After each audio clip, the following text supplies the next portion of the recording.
ఈ అమ్మాయి ఇంటికి ఎవరు వచ్చినా అనుమానం అంట, పాలాడు వచ్చినా అనుమానం, వేరే వీళ్ళ బంధువులు ఒక అన్న లాంటి వాడు వచ్చినా అనుమానం.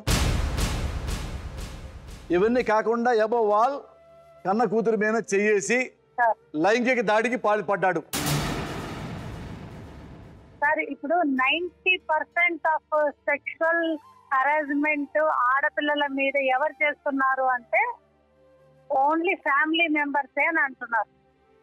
మేడం సార్ ఒక్కసారి ఈ చిన్నపిల్ల ఎక్కడే ఉంది, మీరు ఒకసారి హలో చెప్పి మీరు అడగండి. అమ్మరా ఇట్రా నుంచో.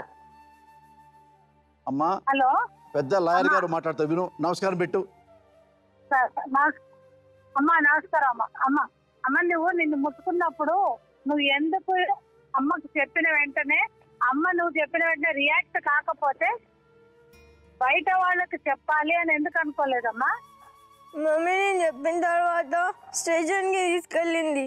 సరే, ఇంకోటి ఇలాంటి కేసెస్ లో ఇన్సిడెంట్ జరిగిన వెంటనే కంప్లైంట్ ఇవ్వాలా అనేది లేదండి.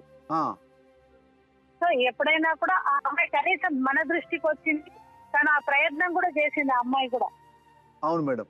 సో ఇమీడియట్ గా మనం చేయాల్సింది ఏంటంటే సార్, ఆ సిరిసిల్ల పోలీస్ స్టేషన్ కి కూడా మనం ఈ అమ్మాయి ద్వారా లెటర్ రాస్తూ కమిషనర్ గారికి, సిరిసిల్ల ఎక్కడికి వస్తున్నా కమిషనర్ గారికి కూడా ఒక కాపీ పెట్టాలి సార్. సో ఎప్పుడైనా కూడా అమ్మాయికి డేంజర్ ఉంది అతని చేతిలో.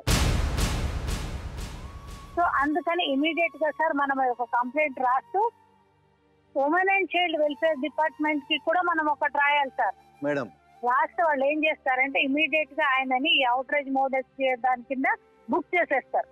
సో మనం ఏం చేద్దాం సార్, ఇమీడియట్ గా ఆ అమ్మాయి ద్వారా కంప్లైంట్ ఒకటి ఫస్ట్ ఇప్పిద్దాం సార్. మేడం ఆ అబ్బాయి అతని జైలుకి వెళ్తాడో లేదన్నది మనకు సెకండరీ సార్. మేడం ఓపెన్ గా తెలిసిన తర్వాత కూడా మనము రియాక్ట్ కాకపోతే నలుగురిలో ఒకరం అయిపోతాం మనం. మేడం